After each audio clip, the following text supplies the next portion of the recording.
Here with Coach Paul Bennett, head coach of the Sioux Falls men's program. Quite a contest tonight, Coach. Yeah, exciting last 20 minutes and overtime as well. You know, I think your team learned a little bit about themselves tonight. You know, it looked to me like at about an hour in, you made a couple changes in there and they really act like they wanted to win. Yeah, unfortunately I've been trying to get them to start the game like we ended it, but sometimes it takes a while for these guys to get in the game, but I thought the last 30 minutes of the match was great, especially the second goal, the build-up. I talked about getting the ball wide and getting service from the wings, and that was picture perfect. You know, the second half you came out and looked like a better team than the first, but boy, I'll tell you that after an hour, you guys just owned everything that happened in the game almost. Yeah, and I told the guys after the match, if we would have put that kind of pressure on them from the start, I don't think they would have got out of their own half. I mean, once we started putting pressure on them, the only thing they could do is dump the ball away. So if we could have done that earlier, I think we would have put them in a lot more pressure than we did. And you had some great attack once you, especially when one of the changes you made at about an hour, I noticed, gave you a lot more energy in the middle of the park, and I think that made a big difference on your attacks. Yeah, I made a couple subs to give us some more energy. Some guys were getting a bit tired, and I also pushed. I put Matt Wolf in up top with a Yehu, so he wasn't up there by himself. Switched back to a 4-4-2. Earlier in the match, we were having trouble matching him up in the midfield, but towards the end of the game, down 2-0, I figured we get another guy up top, and I think that opened up some space for us. Matt's kind of a big target man, and putting a Yehu next to him to run off him worked out well. Yeah, it really did. And you know, now that you're mentioning players, you know, you got a couple freshmen playing in your back line that look like they're seniors. Yeah, Ryan West has been rock solid. He started every match, played every minute of every match. And then Ryan Tolstrud on the outside left. I don't think he's ever played in the back in his life, but is a spot we need to fill, and he's done an amazing job there.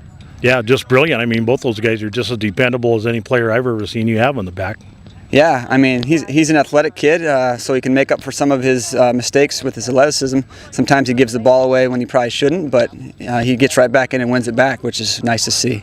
Absolutely. Well, you know, on your first goal there, that was just a brilliant header by Shefty, but he's always been kind of special with his head, hasn't he? Yeah, last year I think he had 8 goals, and I think they were all with his head. He just finds a way on corner kicks and set pieces to get himself free, and most of the time he gets them on frame and gets chances out of it, at least. You know, that second goal, I watched when Norling put that ball in. It went by 3 of your guys' heads before it finally found Cohane's.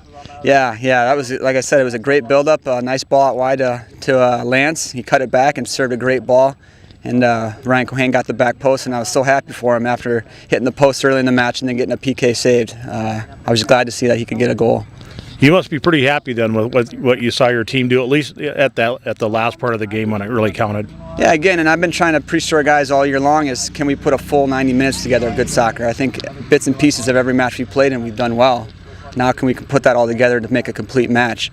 Like I said, if we would have started with that kind of energy from the beginning of the game, I don't think they would have even been in the match.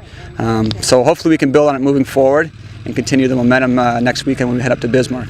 So that's your next match, then you're going up to Bismarck to play Mary then?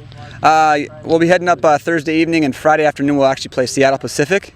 And then on Saturday afternoon we'll play University of Mary and then head back. So. Well, those are 2 stiff contests for you too, but if your team looks like they did, especially this last half hour, 40 minutes, I think you're going to have a lot of success up there. Yeah, again, I hope we can build on it. We had a good last 30 minutes against Regis a few weeks back, and then we came out flat against Mount Marty, so hopefully this time we can build on it rather than taking a step back again. Well, hopefully, Coach, you'll get those guys to give them that full 90. I think you got a soccer team on your hands here if you can do that. Yeah. I think 6 games in now. I think like I said, we're doing some of the things better that we've had trouble with early in the season. So if we can just continue to work and put it together through the full 90 minutes, I think we'll give some teams some trouble. Well, Coach Paul Bennett, head coach of the Sioux Falls men's program, thanks again very much for your second interview with us, and looking forward to our third here before too long. Thanks for having me.